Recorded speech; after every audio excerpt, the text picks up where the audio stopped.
بسم اللہ الرحمن الرحیم رب اشرح لی صدری ویسر لی امری واحلل عقدۃ من لسانی یفقہوا قولی رضیت باللہ ربا وبالاسلام دینا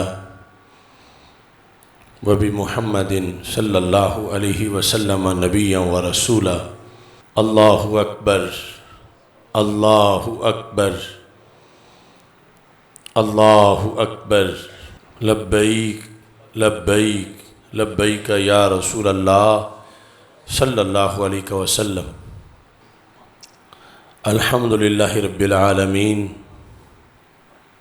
الذی شرفنا بحفلة خاتم المعصومین والصلاة والسلام علی حبیبہ سید الانبیاء والمرسلین خاتم الرسل وخاتم المعصومین وعلی آلہ واصحابہ اجمعین، اما بعد فاعوذ باللہ من الشیطان الرجیم۔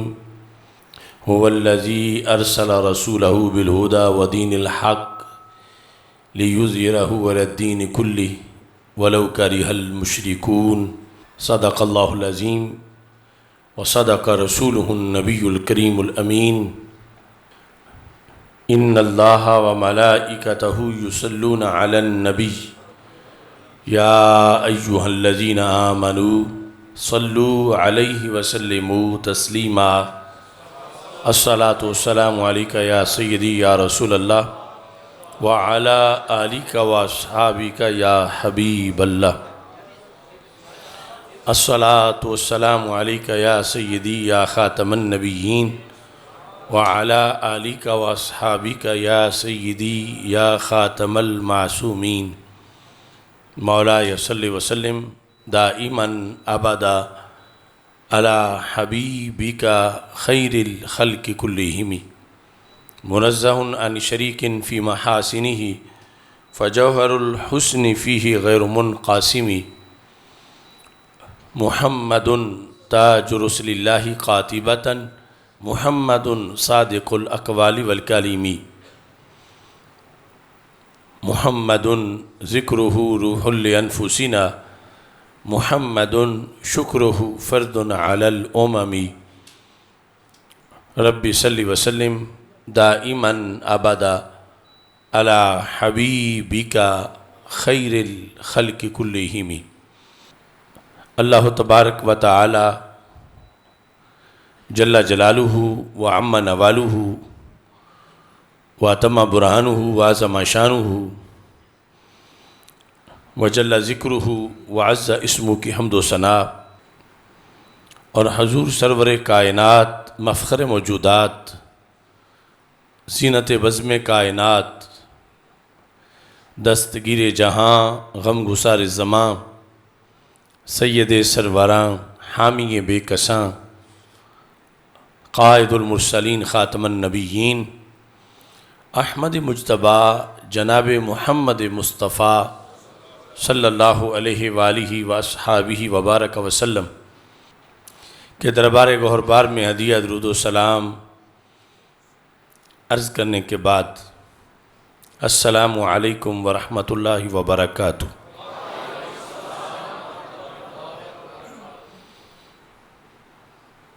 آپ سب کو ایک بار پھر عید میلاد النبی صلی اللہ علیہ وسلم کی خوشیاں مبارک ہوں۔ رب ذوالجلال کا کروڑوں بار شکر ہے کہ اس نے ہمیں صحت و سلامتی کے ساتھ ایک بار پھر یہ مقدس مہینہ عطا کیا ہے۔ رب ذوالجلال ہمیں اس کی ہر گھڑی کو اچھے اور قیمتی اعمال سے بھرپور کرنے کی توفیق عطا فرمائے۔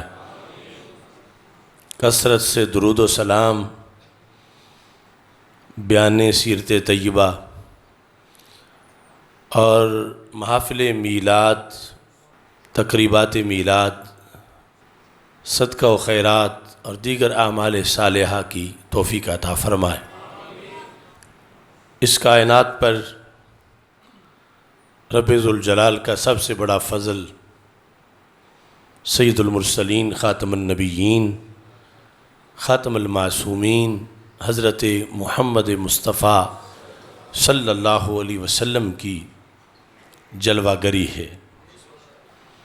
اسی بنیاد پہ رب ذوالجلال کے شکر کی ادائیگی کے لیے مختلف طریقوں سے اس عید کی خوشیوں کا اظہار کیا جاتا ہے۔ رب ذوالجلال محتاج نہیں کہ ہم اس کی نعمتوں کا شکر ادا کریں تو اس کے ملک میں کچھ اضافہ ہو جائے گا، ایسا ہرگز نہیں۔ وہ کسی شے کا محتاج نہیں، لیکن جب اس کے انعامات پر اس کا شکر ادا کیا جاتا ہے تو ایک تو اس کے فرمان پہ عمل ہوتا ہے، ثواب ملتا ہے، اور دوسرا یہ ہے کہ رب ذوالجلال اور بھی فضل فرماتا ہے۔ قرآن مجید برہان رشید میں فرماتا لَإِن شَكَرْتُمْ لَأَزِيدَنَّكُمْ، اگر تم شکر کرو گے میں تمہیں اور بھی عطا کروں گا۔ تو سب سے بڑی نعمت سید المرسلین حضرت محمد مصطفیٰ صلی اللہ علیہ وسلم کی ذات گرامی، آپ کا ورود مسعود اور آپ کی ولادت ہے، اور شکر ادا کرنے سے اضافہ یہ ہوگا کہ رسول اکرم صلی اللہ علیہ وسلم کے ساتھ ہماری وابستگی مضبوط ہوگی، چونکہ اور نبی تو کوئی آ نہیں سکتا، آپ آخری نبی ہیں، اور اللہ نے آپ کو ساری صدیوں کے لیے اتنا کچھ دے کے بھیجا ہے کہ چمک تجھ سے پاتے ہیں سب پانے والے، میرا دل بھی چمکا دے چمکانے والے۔ آج مرکز صراط مستقیم گوجرانوالا جامع مسجد رضا مجتبیٰ میں میلاد خاتم المعصومین صلی اللہ علیہ وسلم کانفرنس میں ہمیں شرکت کی سعادت حاصل ہو رہی ہے، اور تحفظ اسلام کے اصول یہ ہمارا موضوع ہے۔ میری دعا ہے خالق کائنات جل جلالہ اس مرکز کو مزید عروج عطا فرمائے، اور پوری دنیا میں جو اس مرکز کی انفرادیت ہے اللہ اس کو مزید ترقی عطا فرمائے۔ سید عالم نور مجسم شفیع معظم صلی اللہ علیہ وسلم کے ساتھ نسبت اور غلامی کا سب سے بڑا تقاضا یہ ہے کہ آپ جس مقصد کے لیے دنیا پہ تشریف لائے اور اس کو آپ نے پورا کیا، بطریق احسن وہ فریضہ نبھایا۔ ہم آپ کے امتی ہونے کی حیثیت سے اس مشن کے سپاہی رہیں، اس مقصد کو بھولنے نہ دیں، خود بھی یاد رکھیں، اوروں کو بھی یاد کرائیں، اور اس مقصد پر کہیں اگر کوئی حملہ ہو تو ہم رسول پاک صلی اللہ علیہ وسلم کی آمد کے مقصد کی حفاظت کریں اور اس پر دوسروں کو بھی کاربند کریں۔ آمد مصطفیٰ صلی اللہ علیہ وسلم کے مقاصد کی توجہ ہی کا یہ تقاضا ہے کہ آپ کی آمد پر خوشیوں کا اظہار بھی کیا جائے۔ مقاصد تو یہ ہیں کہ آپ جو دین لائے اس دین کی حفاظت کی جائے، جو شریعت لائے اس شریعت کی حفاظت کی جائے، جو سنت لائے اس سنت کی حفاظت کی جائے، جو کتاب لائے اس کتاب کی حفاظت کی جائے، احکام شریعت، فرائض، واجبات، سنن، مستحبات سب پہ پہرا دیا جائے، یہ ایک پورا سلیبس ہے، لیکن اس کے ساتھ ایمانی تقاضا یہ بھی ہے کہ جس سہانی گھڑی چمکا طیبہ کا چاند، اس دل افروزات پہ لاکھوں سلام۔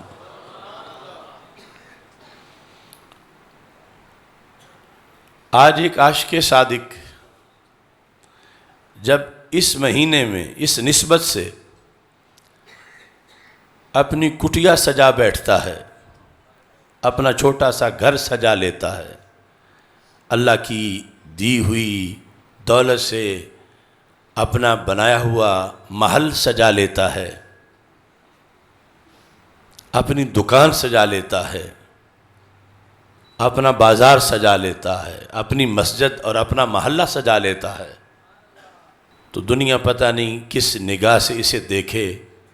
میرے نزدیک وہ انٹرنیشنل گستاخوں کے مقابلے میں ریفرنڈم کر رہا ہے کہ اے فرانس کے ملعون مائکرون اور اے ٹیری جونز اور گیرٹ ولڈرز، تم ہمارے آقا صلی اللہ علیہ وسلم کی توہین کرتے ہو۔ یہ وقت آیا ہے کہ ہم تمہیں بتائیں کہ ہم کن کے غلام ہیں، ہمارا ووٹ کس محبت کے لیے ہے، اور ہم یہ سجا کر تمہارے خلاف تمہیں مسترد کرتے ہوئے عشق رسول صلی اللہ علیہ وسلم کا پرچم بلند کر رہے ہیں۔ یعنی یہ گھر بازار سجانے، اس کی اہمیت کو اس نقطہ نظر سے دیکھو کہ اس کی ضرب کہاں لگ رہی ہے۔ اب یہ تو کسی کی بد نصیبی ہے کہ کوئی محلے میں ہی یہ ضرب کھانا شروع ہو جائے، کوئی شہر میں ہی جلنا شروع ہو جائے۔ اصل تو یہ ہے کہ پوری دنیا پر غیر مسلموں کو یہ پتہ ہے کہ یہ مہینہ مسلمانوں کے پیغمبر حضرت محمد مصطفیٰ صلی اللہ علیہ وسلم کی آمد کا مہینہ ہے، اور وہ اگرچہ نماز، روزہ، حج، زکوٰۃ، قرآن و سنت ہر ذریعے سے ان سے وابستہ ہیں، لیکن اس مہینے کے اندر یہ جو ان چراغاں کیے ہوئے ہیں، یہ جو سجاوٹ کیے ہوئے ہیں، یہ بالخصوص ویسٹ کو، یورپی یونین کو، امریکہ کو، دنیا بھر کے شیطانوں کو یہ بتا رہے ہیں خوشی ہے آمنہ کے لال کے تشریف لانے کی۔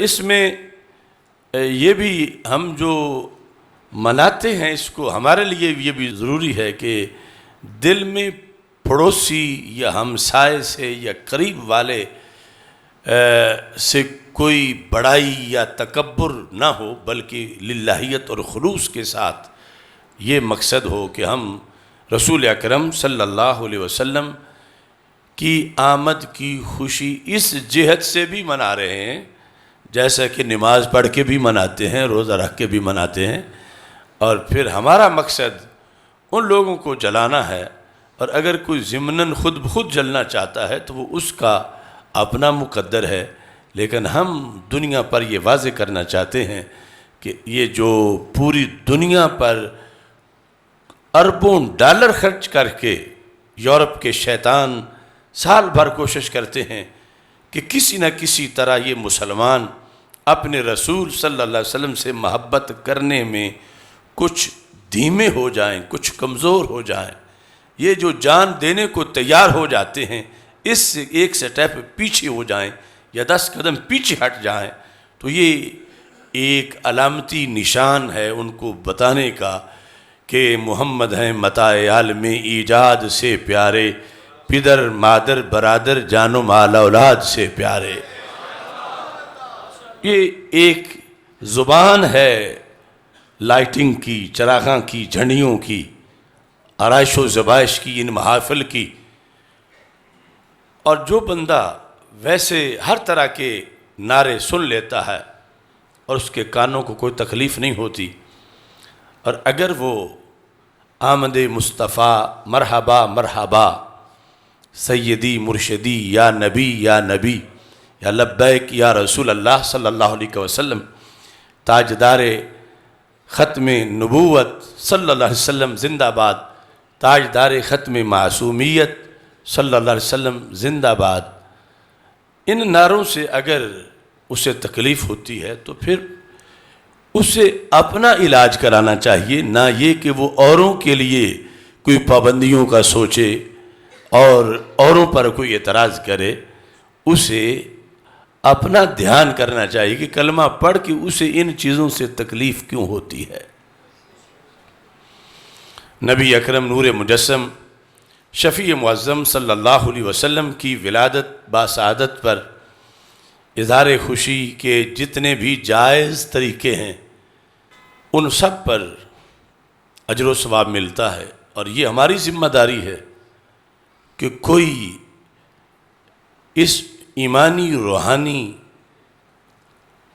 فنکشن پر اور ہمارا یہ جو تہوار ہے اس کو کوئی داغ نہ لگائے، کیونکہ اس داغ کا نقصان بہت زیادہ ہوگا کہ جسے ویسے عید میلاد النبی صلی اللہ علیہ وسلم کے الفاظ سے تکلیف ہے، مگر وہ بہانہ ڈھونڈ رہا ہے کہ میں کسی اور ذریعے سے اس پر اعتراض کروں تاکہ میں اعتراض بھی کر لوں اور میرا پتہ بھی نہ چلے کہ اس کو بیماری کیا ہے۔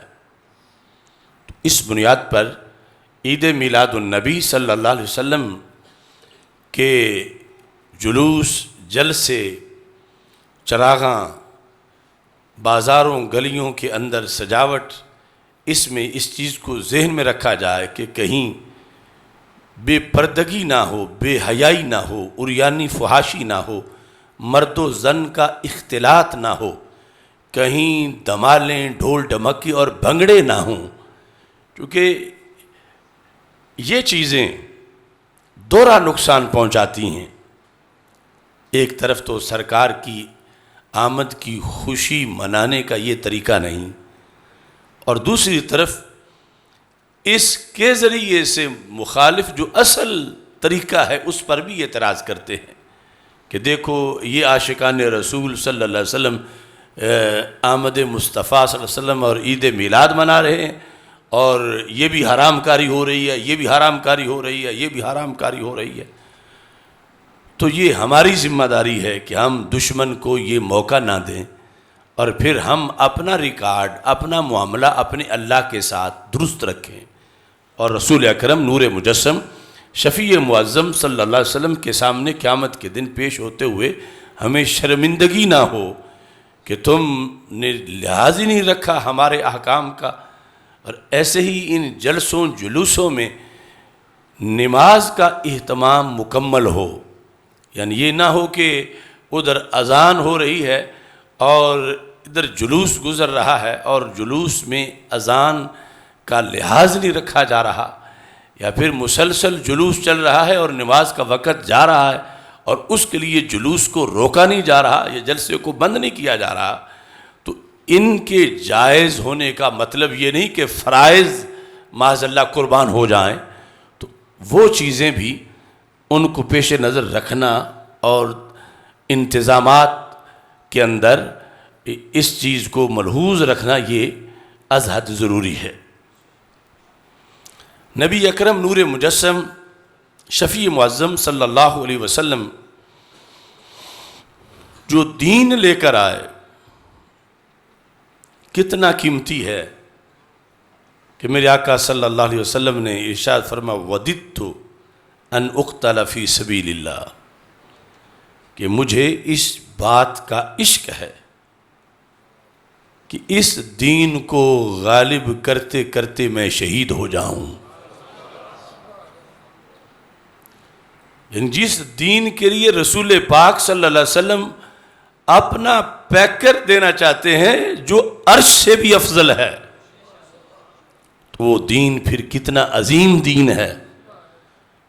اور جب آپ کو روکا گیا تھا قریش مکہ کی طرف سے، اور وہ سارے قریش مل کر رسول پاک صلی اللہ علیہ وسلم کے چچا ابو طالب کے پاس آ گئے کہ آج تک تو ہم نے برداشت کر لیا آپ کی وجہ سے، لیکن اب آگے ہم برداشت نہیں کریں گے، انہیں کہو کہ ہمارے بتوں کا رد کرنا چھوڑ دیں، ہمارے بتوں کو جھوٹا نہ کہیں، ہمیں جھوٹا نہ کہیں، ہمیں مشرک نہ کہیں، یا پھر اب آپ سائیڈ پہ ہو جائیں، ہم خود ان کو روک لیں گے۔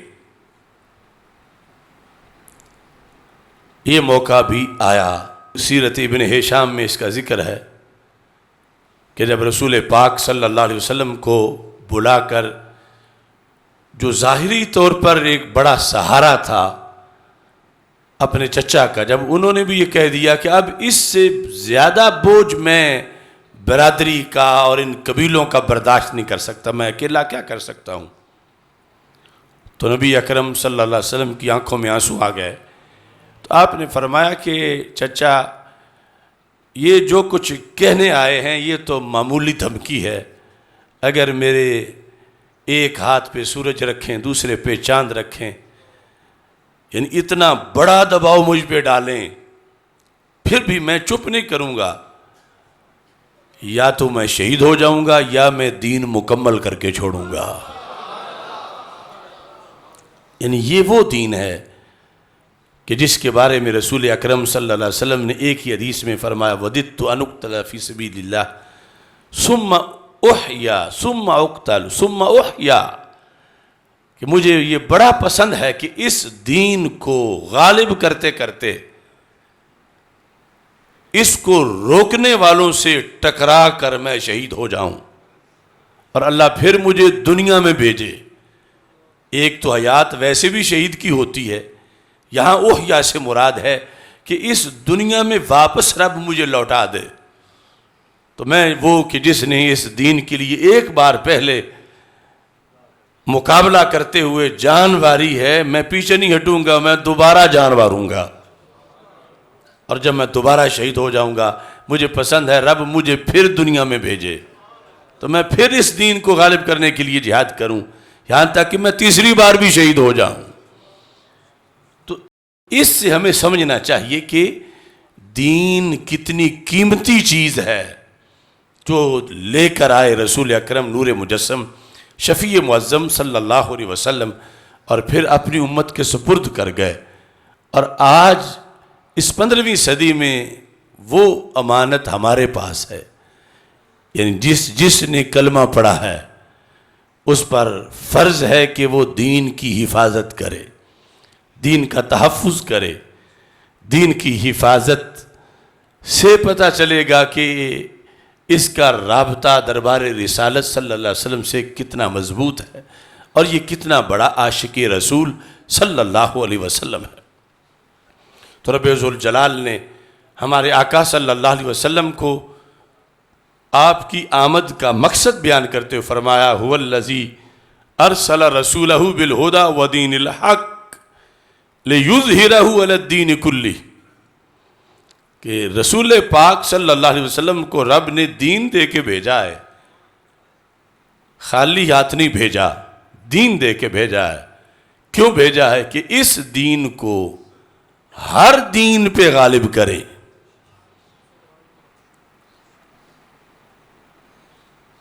یہ شہادت گاہ الفت میں قدم رکھنا ہے۔ لوگ آسان سمجھتے ہیں مسلمان ہونا،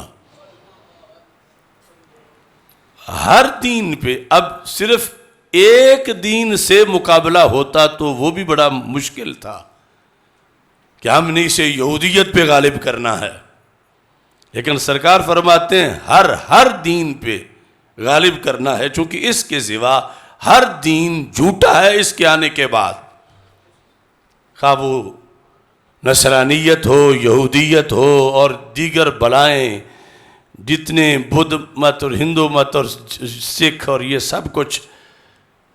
تو ولو کرہ المشرکون، جس نے یہ ڈیوٹی لگائی اسے پتا تھا کہ ہونا کیا ہے، کہ جب یہ غالب کرنے نکلیں گے تو اگلے یہ نہیں ہوں گے کہ ایسے سر جھکا کہ ٹھیک ہے غالب کر لو، وہ رکاوٹ بنیں گے، وہ غالب نہیں کرنے دیں گے، وہ اپنا غالب کرنا چاہیں گے۔ تو اللہ تعالیٰ نے فرمایا میرے محبوب کی آمد کا مقصد تو یہی ہے کہ جو دین لائے ہیں وہ غالب کریں، اور سرکار دو عالم صلی اللہ علیہ وسلم نے اس کے غلبہ کے لیے اتنا جہاد کیا، اتنی جنگیں لڑیں، اور پھر صحابہ کرام رضی اللہ تعالی عنہم، اہل بیت اطہار رضی اللہ تعالی عنہم، اور اس کے بعد ائمہ مجتہدین اور مجددین، یعنی 14 صدیوں کے بارے میں ہمیں تشویش نہیں ہونی چاہیے کہ کس کس نے حفاظت کی، کیونکہ قرآن کی کوئی ایک زیر کو بھی زبر نہیں بنا سکا، تو پتہ چلا کہ وہ تو اپنے حصے کا کام کر گئے، اب ڈیوٹی ہماری ہے۔ تو اس سلسلہ کے اندر تحفظ کے لیے ایمان کا وہ ٹائٹل جس کو مسلک اہل سنت کہا جاتا ہے یہ لازمی ہے، چونکہ اگر معاذ اللہ نبوت و رسالت کا ویژن صرف اتنا ہی بیان کیا جائے جتنا پوسٹ مین اور ڈاکیے کا کام ہوتا ہے کہ ڈاک دینے آئے تھے، ڈاک دے کے چلے گئے، تو اس سے پھر امت دین کی حفاظت نہیں کر سکتی کہ جو صاحب شریعت ہیں ان کے بارے میں معاذ اللہ بولا جا رہا ہے کہ وہ تو مٹی میں مل گئے، ان کے بارے میں بولا جا رہا ہے انہیں تو خبر ہی نہیں کہ امت کس حال میں ہے، انہیں تو کل کا پتہ نہیں تھا، معاذ اللہ انہیں تو دیوار کے پیچھے کا پتہ نہیں تھا۔ اگر ایسا عقیدہ اور مسلک ہو تو پھر دین کی حفاظت بہت مشکل ہو جاتی ہے۔ دین کی حفاظت میں ایک بڑا کردار اس چیز کا ہے کہ جو دین لائے اور دین کی حفاظت کوئی کرے تو بڑا خوش ہوتے ہیں۔ تو ایک محافظ اگرچہ کتنی ہی مشکلات میں ہو، جب اسے پتہ چلے کہ میرے آقا مجھے دیکھ رہے ہیں تو اس کی ساری تھکاوٹ دور ہو جاتی ہے۔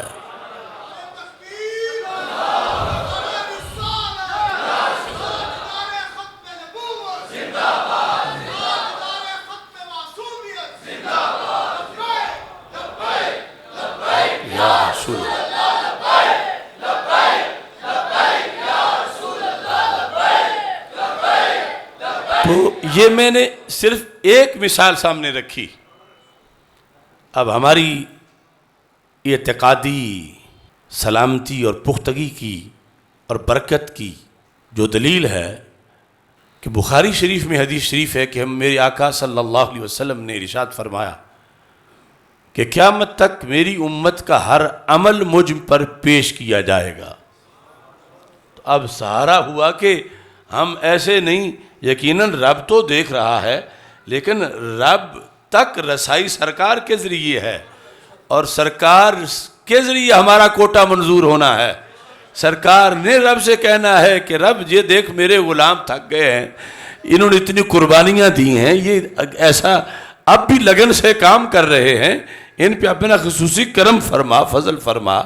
اور جب غلاموں کو یہ پتہ ہے کہ سرکار دو عالم صلی اللہ علیہ وسلم دیکھ رہے ہیں، یعنی ایسی حالت میں بھی نہیں کہ زندہ ہوں اور سوئے ہوئے بندے والی حالت ہو، بلکہ فرما تنام عینایا ولا ینام قلبی، میں تو زندگی میں بھی آنکھیں ہی سوتی ہیں، دل تو میرا جاگتا رہتا ہے۔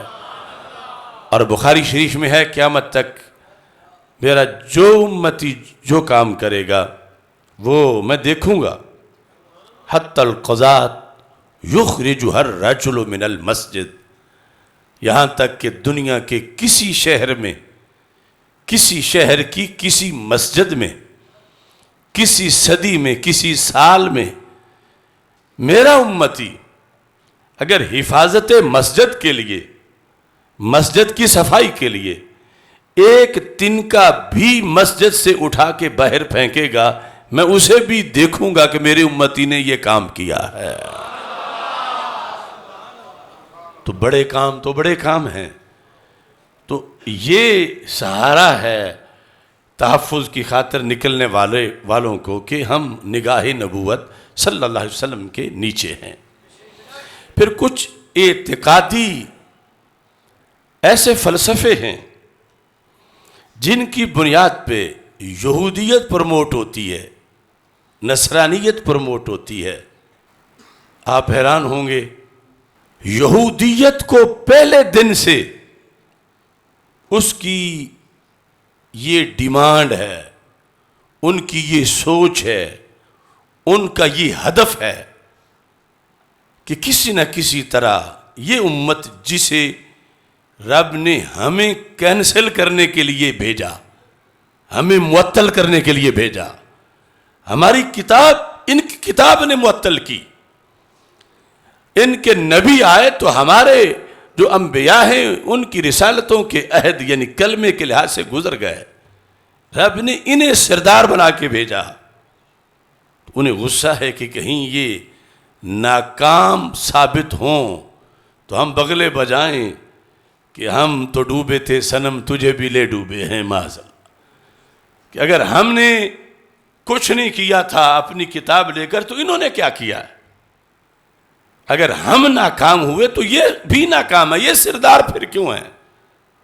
یہ ایک سب سے بڑی تمنا، سب سے بڑا ان کا مشن اور سب سے بڑی تحریک ہے یہودیت کی۔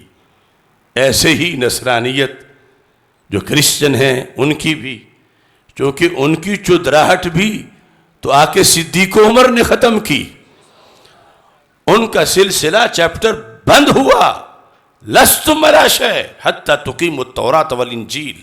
اللہ نے فرمایا تم سارے زیرو ہو، تم نے ککھ بھی نہیں کیا، اگر اپنی کتاب کو تم قائم کرتے تو پھر تمہیں کچھ ملتا، لہذا تم ناکام ہو۔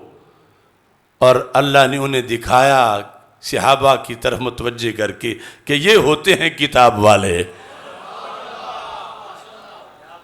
تو انہیں یہ مطلوب ہے اس وقت سے، اور یہ ان کا بغض اور گندی سوچ 14 صدیاں گزرنے پر مزید زہریلی ہو چکی ہے۔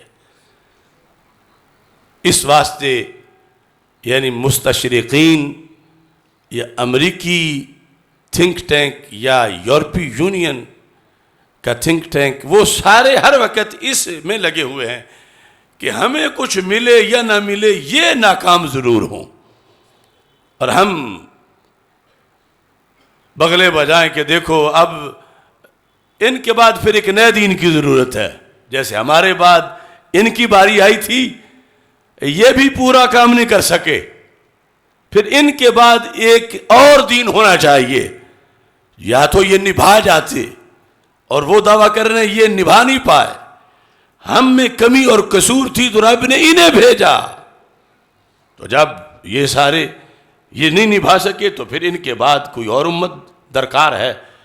یعنی یہ ان کا ویژن ہے گندا کہ ان کو سائیڈ پہ کر کے ہم نے کوئی نئی امت آباد کرنی ہے یا کوئی نیا دین لانا ہے یا کسی ذریعے سے بھی انہیں ڈی گریڈ کرنا ہے کہ یہ سردار امت نہیں ہے، یہ ان کی سوچ ہے۔ اور پھر چلتے چلتے آج ان کے پاس پیسہ بھی ہے، ان کے پاس عسکری قوت بھی ہے، ان کے پاس ذرائع ابلاغ بھی ہیں، ان کے پاس ہر سہولت بھی ہے، ان کے پاس دن کو رات اور رات کو دن کہہ کر پراپوگنڈا کر کے لوگوں کو سامنے ثابت کرنے کے طریقے بھی ہیں۔ اتنے کذاب دجال اور اس قدر وہ شیطانی طور پر فعال ہیں کہ وہ اس کام میں لگے ہوئے ہیں۔ اب مسلمانوں کے اندر سے کون کون سی سوچیں ان کو سپورٹ کرتی ہیں جس سے ان کا کام گھنٹوں کی بجائے سالوں کی بجائے جو انہوں نے کرنا ہو سالوں میں وہ گھنٹوں میں ہوتا ہے۔ وہ ایک سپورٹ، ایک سوچ قادیانیت کی ہے، رافضیت کی ہے، خارجیت کی جسے وہابیت کہا جاتا ہے۔ آپ حیران ہوں گے جب ایک قبیلہ ہے تمہارے مقابلے میں ایک دوسرا قبیلہ ہے، وہ دوسرا قبیلہ تمہیں جو تجھ پہ الزام لگاتا رہے، جو کچھ کہتا رہے، اس کا اتنا اثر نہیں ہوگا جتنا تمہارے اندر سے ہی کوئی کھڑا ہو کے ان کی بولی بولنا شروع کر دے گا۔ گھر کا بھیدی لنکا ڈھائے، اب وہ زیادہ جشن منائیں گے، اب ان کو زیادہ تقویت ملے گی۔ تو ان کا خلاصہ یہ ہے کہ حضرت محمد مصطفیٰ صلی اللہ علیہ وسلم معاذ اللہ ثم معاذ اللہ جو دین لے کر آئے وہ قیامت تک کے لیے کافی نہیں۔ یہود و نصارہ کا ان کا ایجنڈا یہ ہے کہ یہ دین ناکام ہو گیا، اس میں ایسی صلاحیت ہی نہیں تھی کہ یہ قیامت تک کے مسائل حل کر سکتا۔ ان کا ایجنڈا یہ ہے کہ حضرت محمد مصطفیٰ صلی اللہ علیہ وسلم چلو بڑے کامل و اکمل تھے، مگر جن لوگوں کو انہوں نے ٹرینڈ کیا وہ صحیح سمجھ نہیں پائے آگے دین کو، اور جلدی وہ ناکام ہو گئے معاذ اللہ۔ سمجھ آ رہی ہے نا آپ کو؟ یعنی یہ آپ ویسٹ کی ہر لائبریری، ان کا ہر نیوز پیپر، ان کا ہر فیچر، ان کا ہر ڈرامہ، ان کی ہر فلم، اس کے پیچھے چھپی ہوئی یہ چیز ہے۔ اب سپورٹ ان کو کیسے ہوئی؟ جب روافض نے اپنی کتابوں میں لکھا کہ رسول پاک صلی اللہ علیہ وسلم کا جب دنیا سے وصال ہوا تو صرف 4 صحابی ایمان پہ باقی رہ گئے معاذ اللہ، اور باقی سارے پھر گئے، انہوں نے دین چھوڑ دیا۔ اب ایک وہ فرقہ جو دعویٰ اسلام کا کرتا ہے اور کہہ یہ رہا ہے، اور ان کی جو امہات الکتب ہیں جیسے ہماری سیاستہ ہیں، ان کتابوں کے اندر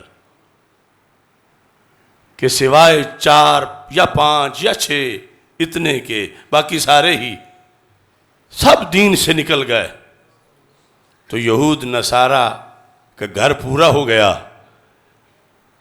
کہ اگر ہمارے نبی کے جانے کے بعد ہم بدل گئے تو یہ بھی بدل گئے۔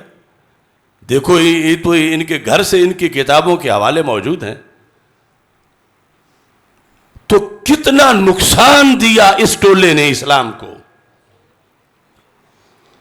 یعنی سرکار دو عالم صلی اللہ علیہ وسلم کی تربیت کی تاثیر، سرکار کی صحبت کے اثرات، قرآن کا فیض اور ختم نبوت کی برکات،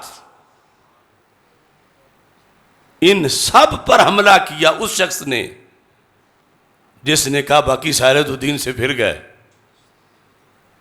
تو پھر سرکار کنہیں پڑھاتے رہے، پھر سرکار کا کتنا ماہر استاذ ہونا ثابت ہوا، سرکار کی تاثیر کتنی ثابت ہوئی۔ مقام ان کا یہ ہے کہ ایک نگاہ کریں تو کروڑوں ذروں کو آفتاب بنا دیں اور کانٹوں کو گلاب بنا دیں، اور ادھر بتایا یہ جا رہا ہے۔ ایسے ہی دوسری ایک سوچ نکلی، یعنی جب وہ کہہ رہے تھے کہ اب یہ تو ناکام ہوئے تو پھر کوئی اور دروازہ ڈھونڈنا چاہیے، تو یہ سازش کے تحت انہوں نے مرزا قادیانی کو لانچ کیا، اس ملعون کو۔ کہاں پہ؟ سرکار کی سیٹ پہ معاذ اللہ۔ یعنی ان باتوں کو اکٹھا کر کے کہ وہ اس وقت کی شریعت، اس وقت کے حالات تھے، انہیں آج کے مسائل کا پتہ نہیں تھا۔ وہ آج کے انسان کی جو ضرورتیں ہیں وہ سمجھتے نہیں تھے۔ حل تو تب کرتے مسائل کو جب انہیں آج کا علم ہوتا، جب انہیں پتہ ہی نہیں تھا کہ یہ جو 15ویں صدی کا انسان ہے، اس کا مزاج کیا ہے، اس کی بیماری کیا ہے، اس کا پھر علاج کیا ہے، ان کی رہائشیں کیسی ہوں گی، یہ سفر کن ذرائع سے کریں گے، ان کی دکانوں پہ خرید و فروخت کس کس چیز کی ہوگی، یہ سب کچھ جو نیا بنا، یہ ساری بولی میں ان کی بتا رہا ہوں. انہوں نے کہا کہ یہ تو ان کے علم میں نہیں تھا. تو پھر اب نیا نبی چاہیے جو آج کے عہد کو جانتا ہو اور اس کے مطابق وہ لوگوں کے لیے نظام وضع کرے. اور دین پہلا کیوں دروازہ بند سمجھنے لگے وہ لوگ، کس بیس پر؟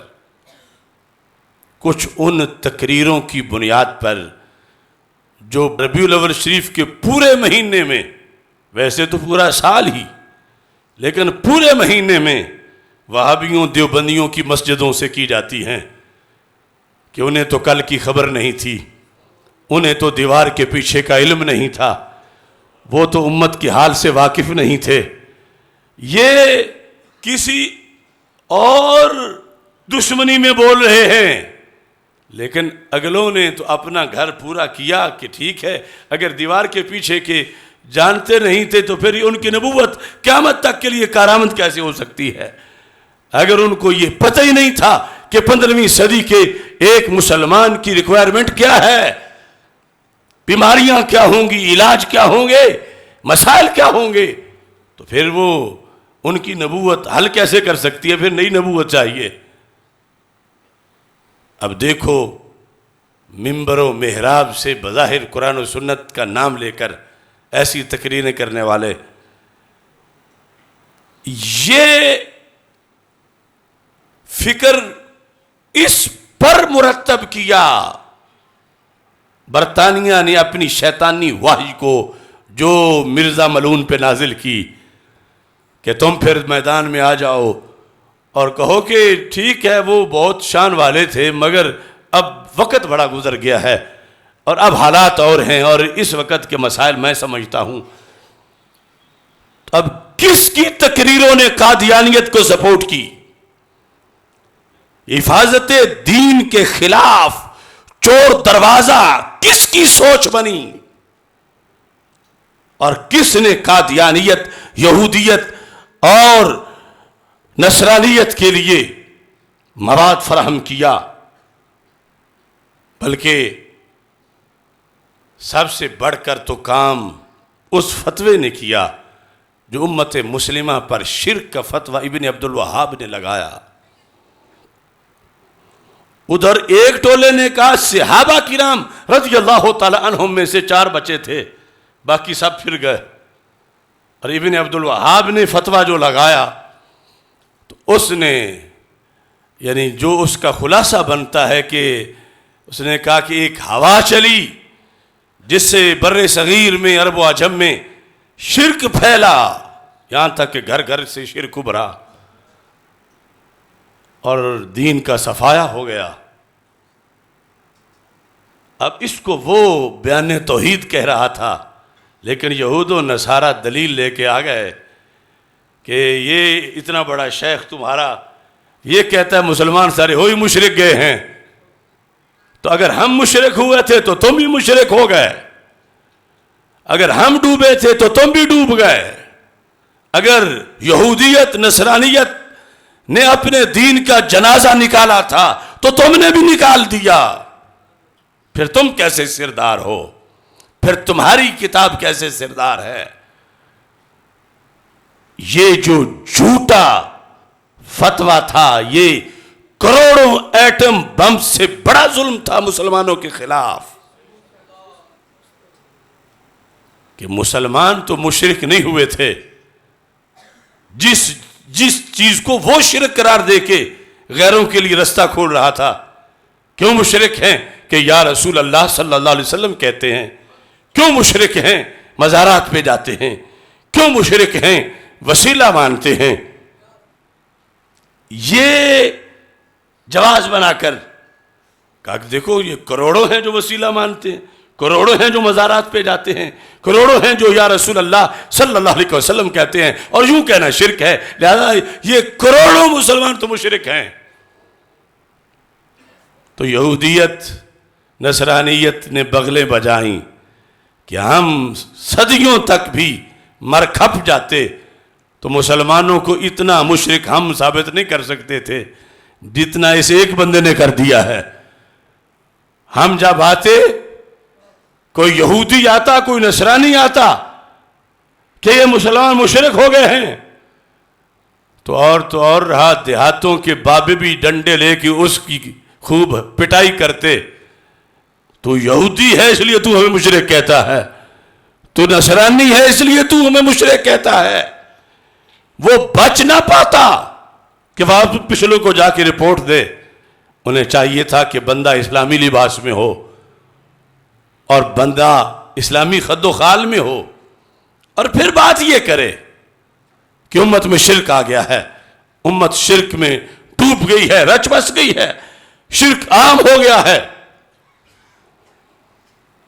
تو حفاظت دین کے جو بنیادی اصول ہیں ان پر حملہ ان لوگوں نے کیا۔ یہاں تک کہ میں نے ایک موقع پر حوالے پیش کیے، اور یہ بکر کا کالا کوا یا کہیں کا کوئی سفید، وہ آج تک جواب نہیں دے سکے۔ ارشاد القاری شرح بخاری میں یہ لکھا ہے کہ جب ابن عبد الوہاب نے یہ فتویٰ شرک لگایا تو علماء دیوبند نے جا کے اس سے مناظرہ کیا۔ دیوبند اس وقت جو دیوبند کے قائدین تھے، بالخصوص شبیر عثمانی نے جا کے مناظرہ کیا۔ اس کی جو شرح ہے مسلم کی فتح الملہم عربی میں، اس میں بھی اس نے لکھا، اور جا کر مناظرے میں اس نے ابن سعود پر یہ واضح کیا کہ یہ جھوٹا فتویٰ تم نے شرک کا لگایا، یہ چیزیں شرک نہیں تھیں جو تم نے شرک بنائیں، اور شرک بنا کے تم نے مسلمانوں کا قتل عام کروایا۔ باقاعدہ اس نے دلائل دیے، قرآن سے دلائل دیے۔ بالخصوص اس نے یہ کہا کہ تمہارے پاس کیا جواز ہے کہ تم نے مزارات پہ جانے والوں کو کہا کہ ان کی بیویاں چھین لی جائیں، انہیں سولی پہ لٹکایا جائے، ان کا مال لوٹ لیا جائے۔ ابن سعود سے جب پوچھا شبیر عثمانی نے تو اس نے کہا کہ یہ قبروں پہ جا کے سجدے کرتے ہیں جیسے بتوں کو کیے جاتے ہیں، تو اس بنیاد پر ہم نے ان کے خلاف قتل کا حکم دیا کہ ان کو قتل کر دیا جائے۔ اب جو اصل حقیقت ہے وہ ایک علیحدہ موضوع ہے کہ کس نے سجدہ کیا، کس نے نہیں کیا، اور سجدہ کس طرح کا تھا، لیکن شبیر عثمانی نے اس کو کہا، یہ ان کی کتابوں میں لکھا ہے، شبیر عثمانی نے کہا تو پھر آپ کے بقول جو بھی ساجد ہو وہ عابد ہوتا ہے، یعنی جو کسی کو سجدہ کر رہا ہے تو اصول تمہارا یہ ہے کہ وہ اس کی عبادت کر رہا ہے، یعنی غیر اللہ کو جو سجدہ کر رہا ہے تو پھر وہ غیر اللہ کی عبادت کر رہا ہے۔ تو اس نے کہا ہاں ایسے ہی ہے۔ تو شبیر عثمانی نے کہا کہ غیر اللہ کی عبادت تو کسی شریعت میں بھی جائز نہیں رہی، یہ الپکا اصول ہے۔ اس نے کہا بالکل، غیر اللہ کی عبادت تو کسی شریعت میں بھی جائز نہیں رہی۔ تو شبیر عثمانی نے کہا جو یوسف علیہ السلام کے بھائیوں نے انہیں سجدہ کیا تھا، جو قرآن میں ہے فَخَرُّوا لَهُ سُجَّدًا، تم کہتے ہو ہر ساجد عابد ہے، تو ساجد تو وہ بھی تھے، تو کیا وہ عبادت کر رہے تھے یوسف علیہ السلام کی؟ اب چپ کر گیا، کہنے لگا کہ اس کا جواب میں نہیں دے سکتا، ہمارے علماء دیں گے، لیکن وہ آج تک نہیں دے سکے۔ یعنی یہ علیحدہ بحث ہے۔ انہوں نے کہا کہ سجدہ تعظیمی حرام ہے، سجدہ عبادت کفر ہے، لیکن اللہ کی طرف سے کسی کو سجدہ جائز ہو، سجدے کا جواز تو آیا، مگر اللہ کی طرف سے کسی اور کی عبادت کا جواز تو ایک سیکنڈ کے لیے بھی نہیں آیا۔ تو تم نے ہر ساجد کو عابد قرار دے کر ان کا قتل عام کیا۔ تو بہرحال یہ ابن عبد الوہاب کا جو فتویٰ تھا یہ بھی اصول دین تحفظ پر بہت بڑا حملہ قرار پایا کہ جب شرک انہوں نے شو کیا کہ اپنا فائدہ یہ تھا کہ ہم توحید کے اسپیشلسٹ ہیں. جیسے ضیاء الحق نے ریفرینڈم کرایا تھا کہ تمہیں اسلام چاہیے یا نہیں، تو اب سب نے کہنا تھا ہمیں اسلام چاہیے. تو اس نے کہا اگر اسلام چاہیے تو پھر ضیاء الحق چاہیے. یعنی اپنے اقتدار کو طول دینے کے لیے. ایسے ہی انہوں نے بھی حجاز مقدس میں لاکھوں مسلمانوں کو شہید کر کے یہ نعرہ لگایا کہ تمہیں توحید چاہیے. ہاں توحید چاہیے، توحید چاہیے تو پھر ہم حکومت کریں گے، چونکہ ہم توحید کے اسپیشلسٹ ہیں. ہم جو شرک نہ ہو اسے بھی شرک بنا دیتے ہیں. تو اس بنیاد پر یعنی فکری طور پر، اعتقادی طور پر، نظریاتی طور پر اہل سنت و جماعت کی مکمل تلاشی لے لیں.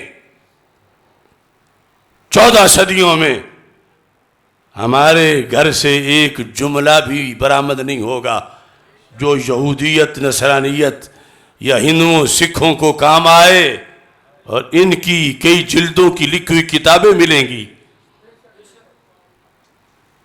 اب جس وقت امت مشرک ہو گئی تو اب کس منہ سے کہو گے کہ آخری امت سردار امت ہے؟ اگلا جملہ تو وہ بولیں گے اچھی سردار ہے کہ ایمان نہیں بچا سکی سرداری اس نے کیا کرنی ہے. اگلے کہیں اچھی سردار ہے، اچھا عقیدہ ختم نبوت ہے. وہ تو یہ ہوتا کہ یہ قیامت تک جب بھی کوئی اندھیرا آتا اس کو ہٹا کر اصلی دین برقرار رکھتے. تو جو وہی سارے مشرک گئے ہیں تو اب تو نبی کی ضرورت ہے. یعنی وہ مجدد اور مجتہد اور امت کا جو اصل ہوم ورک ہے اور جو حقیقت ہے، اگر اس نے ایمان بیچا ہوتا تو معاذ اللہ پھر قرآن بھی بیچا ہوتا. جب قرآن اصلی شکل میں موجود ہے تو ماننا پڑے گا امت نے ہوم ورک کیا ہے، بلا وجہ نہیں، کام سرداروں والے ہیں. اور دوسری طرف سے ختم نبوت کے فیضان کا انکار، سرکار کی اتنی جد و جہد تبلیغ توحید کہ جب مکہ مکرمہ فتح ہوا تو شیطان کی چیخیں نکل گئیں. طبرانی معجم کبیر میں ہے. پوچھا گیا، چیلوں نے پوچھا کیوں؟ اس نے کہا آج کے بعد میں تو شرک سے نا امید ہو گیا ہوں. محمد عربی صلی اللہ علیہ وسلم نے وہ جھنڈے دین کے گاڑے ہیں کہ اب شرک نہیں ہو پائے گا. یعنی یوں کہ کسی نئے نبی کی ضرورت پڑ جائے. اکا دکا واقعات اس کی تو بات نہیں. وہ تو بندے ایسے بھی مردود ہیں جو یہ دعویٰ کر دے کہ میں اللہ ہوں، لیکن یہ تھوک کے لحاظ سے جو انہوں نے شرک کا دھندا گرم کیا ہوا تھا، ان کا بڑا تو خود رو پڑا. اور اس نے کہا کہ میں تو اب نا امید ہو گیا ہوں. جو اصول محمد عربی صلی اللہ علیہ وسلم نے توحید کے بتا دیے ہیں، اب پہلے کی طرح کبھی شرک یوں نہیں آئے گا کہ کوئی نیا نبی لایا جائے یا کوئی اور ایسا ہو. انہوں نے ایسا صفایا کر دیا شرک کا. اور میں ضمناً آپ کو ایک مثال دے کر اس بات کی وضاحت کرتا ہوں کہ اب دیکھو، انسان آخر انسان ہے، بھوک ہے، پیاس ہے، اولاد ہے، مسائل ہیں. 2 دن اس کو بند کر دیا جائے، 4 دن بند کر دیا جائے، 10 دن بند کر دیا جائے، بہت کچھ سوچنے پہ مجبور ہو جاتا ہے. لیکن گنو کتنے دن ہو گئے ہیں کشمیر میں لاک ڈاؤن کو. مقبوضہ کشمیر میں شدید لاک ڈاؤن ہے، اور اس لاک ڈاؤن سے بچنے کا راستہ ان کے پاس بڑا آسان سا ہے. وہ مودی کو پیغام بھیج دیں کہ ہم بتوں کو سجدے کرنے کے لیے تیار ہو گئے ہیں، کوئی ایک بندہ بھی، لہذا میرے گھر کا تو لاک ڈاؤن ختم کرو، تو اسے تو ساری سہولتیں فوراً دی جائیں گی کہ دیکھو یہ تو دین ہی چھوڑ آیا ہے اور یہ مقصد تھا کہ یہ دین چھوڑیں. کروڑوں سلام ہوں تاجدار ختم نبوت صلی اللہ علیہ وسلم کے زور تبلیغ کو. 14 صدیاں پہلے کلمہ پڑھایا تھا اور آج 14 صدیوں کے بعد بھی اتنا پکا ہے کہ کشمیری بھوکے پیاسے رہ کے سب کچھ برداشت کر کے دنیا کو ایک بھی ایسا نہیں ملا کہ جو دین اور توحید چھوڑ کے کسی بت کو سجدہ کرنے کے لیے تیار ہوا ہو.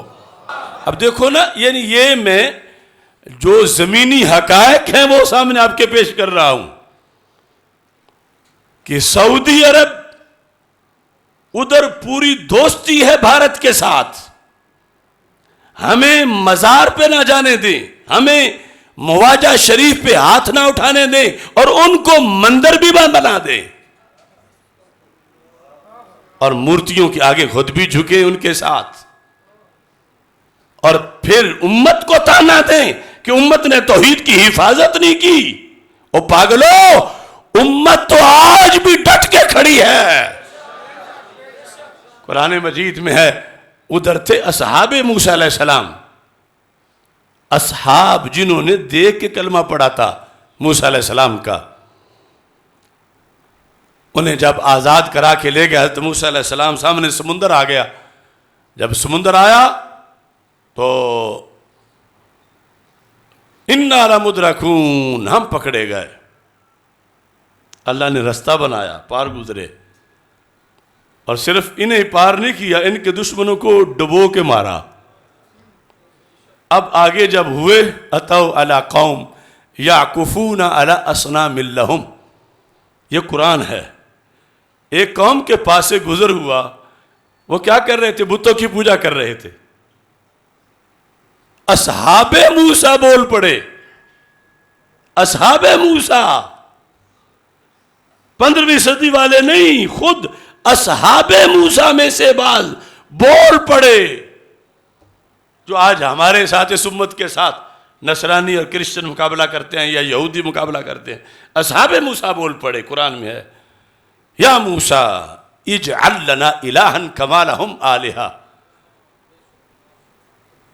ہمیں ان بتوں جیسا کوئی بت خدا دے دے. یہ قرآن ہے. ادھر اصحاب موسیٰ 14 صدیاں نہیں گزری، 14 سال بھی نہیں گزرے، 14 مہینے بھی نہیں گزرے، پیغمبر خود موجود ہیں اور شرک کی اجازت مانگی جا رہی ہے، اور لکھا قرآن میں ہے. اور ادھر ہے سردار امت، ادھر ہے ختم نبوت کا فیض، ادھر ہے قرآن کی روشنی، ادھر ہے آخری رسول صلی اللہ علیہ وسلم کا انداز تبلیغ کہ انہوں نے نہ سرکار کو دیکھا صلی اللہ علیہ وسلم، نہ ابو بکر و عمر عثمان و علی رضی اللہ تعالیٰ عنہم کو دیکھا، نہ ان کے شاگردوں کو دیکھا.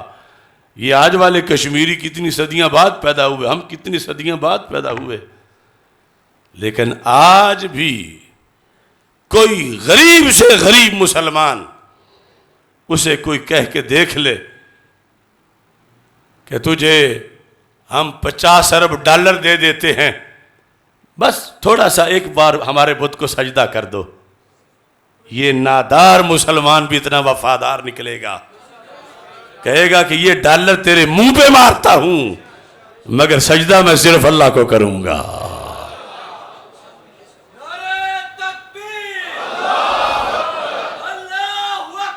اللہ اکبر.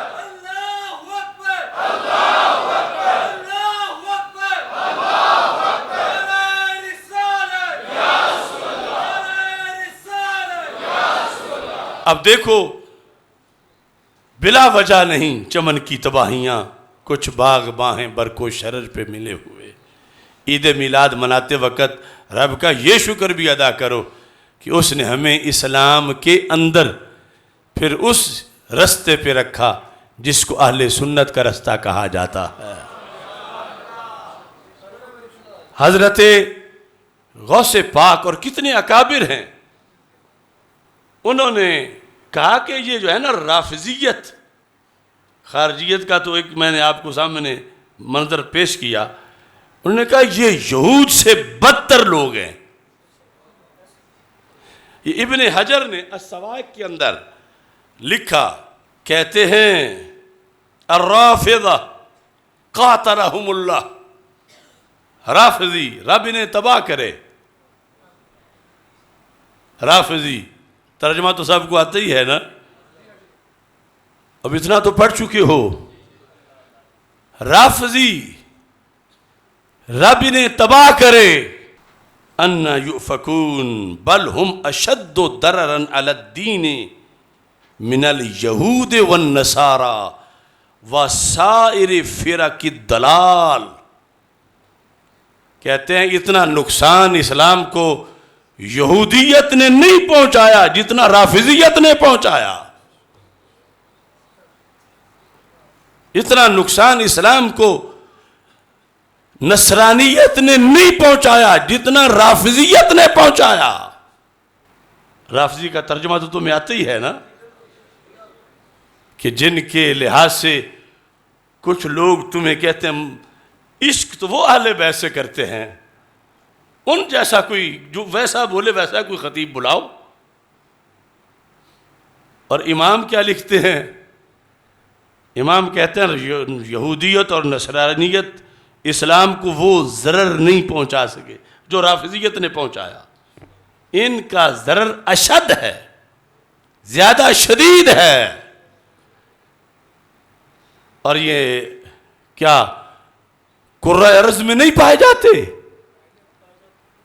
یہ تو گلی گلی محلے محلے میں پائے جاتے ہیں۔ اور استغفر اللہ یوں پائے جاتے ہیں کہ کئی پیروں کے داماد رافضی ہیں، کئی پیروں کے سسر رافضی ہیں، کئی پیروں کی بہو رافضہ ہے، کئی پیروں کے سالے رافضی ہیں۔ اب آپ جا کے پیروں کے ہاتھ چوم رہے ہیں تو تلاشی بھی تو لیا کرو،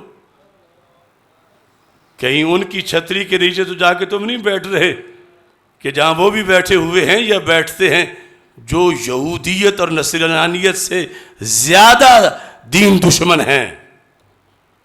حفاظت دین کے اصول ایک ایک اصل کروڑوں لوگوں کا ایمان بچا سکتی ہے۔ اور اب میں جب بولتا ہوں، ایک جگہ بولتا ہوں، پابندی ہے مجھ پہ، یعنی اتنی پابندی ہے۔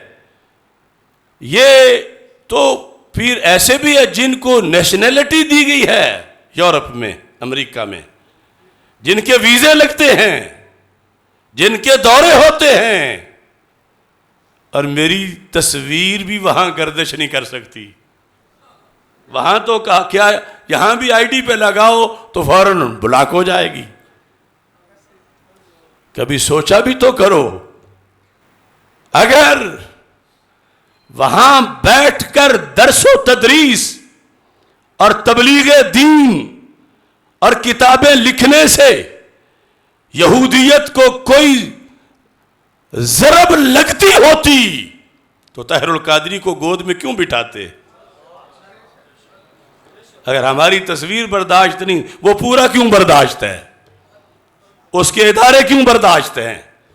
یا یہ دوسرے پیر جو مناظرے کا چیلنج بھی قبول نہیں کرتے، بھاگتے باہر چلے جاتے ہیں، کم از کم رہتے تو پاکستان میں کہ خود ہی ایک تحریک عظمت آل و اصحاب رضی اللہ تعالیٰ عنہم، ان کا صوبہ پنجاب کا صدر سید منور حسین بخاری، ہمارا تو بندہ نہیں، ان کا صدر پنجاب کا، وہ کہتا ہے یہ دو بندے مناظرہ کریں۔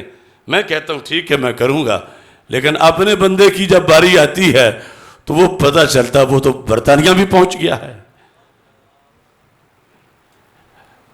اور یہاں ہم نام بھی نہ لیں کسی کا کہ فلاں آستانہ ایسا ہے، فلاں آستانہ ایسا ہے، نام بھی نہ لیں، صرف ان کا کوئی کام ہی بتا دیں تو فون پہ فون ہمیں بدنام کر دیا، کیوں کیا. تو میں کہتا ہوں ہمارا کام ہے دین کو بیان کرنا، اور دین بیان کرتے وقت چہرے نہ دیکھنا، قرآن و سنت کو دیکھنا.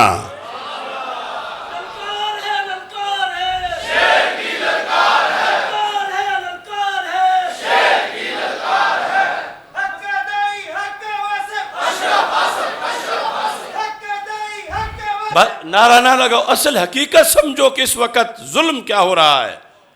اب یہ کتاب ہے اصول الدین، اسی دین کے اصول یہ کسی زمانے میں پیران پیر، پیر دستگیر حضرت غوث اعظم رضی اللہ تعالی عنہ نے بیان کیے تھے. پیر تو ایسے ہوا کرتے تھے. اب کتنے ہیں آج، سارے ایسے نہیں، کتنے ہیں جو قادری بھی کہلواتے ہیں اور ساتھ یزیدیت بھی پھیلاتے ہیں، گیلانی کہلوا کر ساتھ کام غوث پاک کے خلاف کرتے ہیں. اور ہمارا جرم یہی ہے کہ یہ گستاخ ہے. کیوں؟ میں آئینہ دکھاتا ہوں کہ میں ان کی نسل سے تو نہیں، میں ان کی نسل کے غلاموں کے غلاموں کے غلاموں کا بھی غلام ہوں، مگر یہ حق تو مجھے میرے اللہ نے دیا ہے کہ میں ان کا فرمان لوگوں کو بتاؤں. آج کہتے ہیں سنی شیعہ بھائی بھائی، غوث پاک سے تو پوچھو کہ جسے تو بھائی کہتا ہے طاہر القادری، یہ اسے کیا کہتے ہیں؟ طاہر القادری نے کہا تھا نا جنگ میں جا کر ان کے امام باڑے میں کہ میں آج تمہیں ملانے آیا ہوں، جو ملا ملونٹا آ کے کہے کہ تم دو ہو اسے دو کر دو. یہ ریکارڈ پر ہے. غوث پاک کہتے ہیں دو ہیں، وہ کہتا ہے ایک ہے سنی شیعہ، اور پھر کہتا ہے میں قادری ہوں. تو پھر کشک والے کاف والا تو ہو سکتا ہے، دو نقطوں والے کاف والا نہیں ہو سکتا. حضرت غوث پاک رضی اللہ تعالیٰ عنہ کا، ورنہ یہ حوالہ جات تو سارے پیش کرتا چونکہ ٹائم مختصر ہے. آپ نے فرمایا 346 صفحے پر کہ یہ روافض اور یہود ان کی مشابہت کیا ہے. یہ آپ کا موضوع تھا اصول دین کے ایک چیپٹر میں کہ یہودی رافضی بھائی بھائی. یہ غوث پاک نے اس وقت بتایا، دلیلیں دی. کیسے؟ کہتے ہیں کہ وَالْيَهُودُ لَا تَرَى عَلَى النِّسَاءِ عِدَّةً وَقَدَ الرَّافِضَةِ. یہودیوں کے نزدیک عورت جب ایک مرد کے نکاح سے نکل جائے تو اس کی عدت نہیں ہوتی. ہمارے ہاں تو عدت ہوتی ہے نا، طلاق کے بعد عدت ہے اور اس کی حکمتیں ہیں. تو غوث پاک کہتے ہیں قدر رافضہ، جیسے یہود عورت کی عدت نہیں مانتے ایسے روافض بھی عورت کی عدت نہیں مانتے. پھر آپ فرماتے ہیں وَالْيَهُودُ حَرَّفُوا التَّوْرَاتِ. یہود نے تورات کی تحریف کی، آیتیں بیچیں. وَقَدَ الرَّافِضَ حَرَّفُوا الْقُرْآنَ لِأَنَّهُمْ قَالُوا الْقُرْآنُ قَدْ غُيِّرَ وَبُدِّلَ. فرمایا ادھر یہود کہتے ہیں ان کا کردار تھا تحریف تورات، اور ادھر اگرچہ قرآن بدلا نہیں ہے لیکن انہوں نے اپنی کتابوں میں دعویٰ کیا ہے کہ قرآن بدل چکا ہے. قرآن جو ہے اس کی کتنے پارے ختم ہو چکے ہیں، اس میں تبدیلی آ چکی ہے. جیسے وہ یہود اپنی کتاب کی تبدیلی کے قائل ہیں اور کیا انہوں نے، ایسے ہی یہ بھی ہیں. تیسری کہتے ہیں والیہود یبغضون جبریل وتقول هو عدونا من الملائکہ، یہودیوں کی جبریل سے نہیں بنتی، حضرت جبریل علیہ السلام سے. وہ کہتے ہیں یہ فرشتوں میں سے ہمارا دشمن ہے، فرشتوں میں سے ہمارا دشمن ہے. فرمایا وہی بات ان میں بھی پائی جاتی ہے. رافض کہتے ہیں معاذ اللہ کہ سارا فرار جبریل نے کیا. واحج تو تھی مولا علی رضی اللہ تعالیٰ عنہ کی، اور یہ حضرت محمد صلی اللہ علیہ وسلم پہ لے گیا. غوث پاک کہتے ہیں، یہود کہتے ہیں لا تصلح الامام لرجل من آل داؤد. یہود کہتے ہیں امام، خلیفہ، امامت ہمیشہ نبی کے بعد ان کی آل میں رہے گی. اس واسطے وہ کہتے ہیں کہ آل داؤد میں ہی ہمیشہ کے لیے امامت رہے گی. یہ یہود کا نظریہ تھا. اور غوث پاک کہتے ہیں ایسے ہی ان کا ہے کہ قیامت تک مسلمانوں کا امام جو ہے وہ ضروری ہے کہ اولاد علی میں سے ہو. دیکھو کتنی گہری باتیں ہیں. خلافت صدیق اکبر کا انکار یہودی فکر کی بیس پر ہے. لکھا کس نے؟ غوث پاک نے لکھا ہے. غوث پاک لکھ رہے ہیں. اور پھر آخری بات ختم کر کے بات اپنی وائنڈ اپ کر رہا ہوں. غوث پاک کہتے ہیں جس نے قادری بننا ہے اس نے رافضی سے ہزاروں میل دور گزرنا ہے.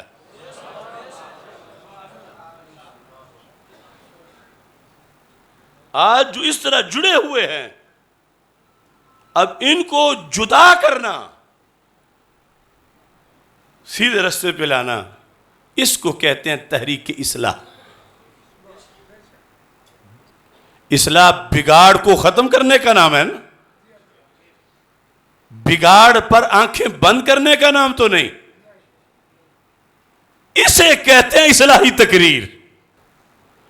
آج تقریر کرنے والے کو کوئی گالی نہ دے، ایسی تقریر ہو، اگر یہ اصلاحی تقریر ہے. یہ نہیں کہ تقریر کرنے والے کو شوق ہے کہ مجھے گالیاں کوئی دے، لیکن حق بیان کرے گا تو گالی ضرور ملے گی، کیونکہ جن کا بڑھتا کرے گا وہ گالی ضرور دیں گے. ایف آئی آریں کٹیں گی، زبان بندیاں ہوں گی، جیلیں ملیں گی. اور اگر ان سب سے بچنا ہے تو پھر تقریر کا نام رکھ لو اصلاحی تقریر، کہ کہنا کسی کو کچھ نہیں، اگرچہ سامنے کو کنویں میں گر جائے بولنا نہیں کہ آگے کنواں ہے. کیوں؟ میں اصلاحی تقریر کرتا ہوں. میں کہتا ہوں اصلاحی تقریر یہ ہے، یا تو کہو معاشرے میں بگاڑ نہیں، اور اگر بگاڑ ہے تو عالم ربانی پر فرض ہے کہ اس بگاڑ کو دور کرے. بلب جلائے، اگرچہ چور رنگے ہاتھوں پکڑا جائے اور چور کے چیلے ڈنڈے اٹھا لے کہ ہمارے تو حضرت صاحب تھے، تم نے چور ثابت کر دیے. لیکن اصلاح تو یہی ہے. لہذا کم از کم میرے ساتھ اتنا تو تعاون کرو کہ جو غلط کو غلط کہے، سچ کو سچ کہے. یہ پہلے نمبر کی اصلاحی تقریر ہے، عقیدے کی اصلاح. اس کے بعد عمل کی اصلاح. اس کا یہ مطلب نہیں کہ جو نماز کی فضیلت کی تقریر کرے وہ اصلاحی نہیں، وہ اصلاحی ہے کہ بے نمازی کو نمازی بنایا جا رہا، مگر وہ قبول تب ہونی ہے پہلے عقیدہ تو ٹھیک ہو. تو ہم سے یہ ظلم تو نہ کرو کہ نہ خود بولو اس مسئلے پر، نہ خود بولو، اور نہ بولنے والے کی حمایت اتنی تو کر دو کم از کم، وہ بیچارہ بھی اصلاحی تقریری کر رہا ہے. لیکن ہوتا ہی ہے کہ ٹانگیں کھینچتے ہیں، اپنی اپنی انجمنوں میں بیٹھ کر گلا تو ضرور کرتے ہیں.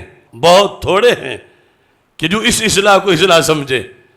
اور دوسرا یہ جو پیچھے بورڈ لگا ہوا ہے،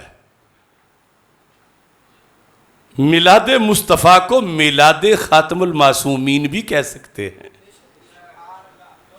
اور صرف اگر ہر جلسہ ہی آپ محفل میلاد کا اس عنوان سے کریں کہ محفل میلاد خاتم المعصومین یا میلاد خاتم المعصومین سیمینار، میلاد خاتم المعصومین کانفرنس، جب سرکار کے بعد کوئی معصوم ہے ہی نہیں، آپ آخری نبی ہیں، آخری معصوم ہیں، تو میلاد بھی منائیں، ساتھ سپرے بھی کریں.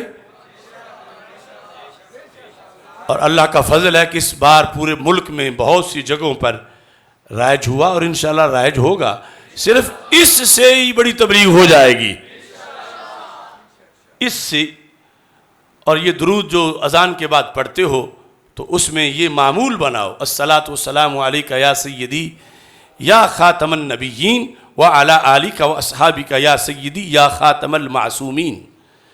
نعت سے پہلے بھی یہ پڑھ سکتے ہو، ختم شریف میں بھی پڑھ سکتے ہو، اور یہ بہت ضروری ہے. ایک عالم دین جس کی داڑھی سفید تھی، لاہور کی بہت بڑی درسگاہ سے پڑھا ہوا تھا. اب دیکھو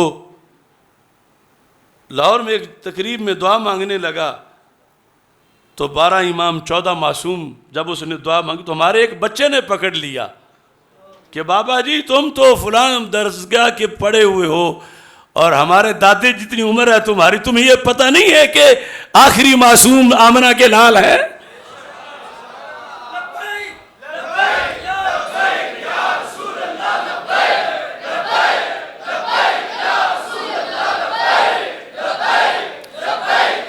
تو اس پر وہ کہنے لگے کہ بات تو تم نے سچی کی، مگر مجھے تو آج تک کسی نے، میرا ذہن اس طرف نہیں گیا کہ میں کیا کہتا ہوں.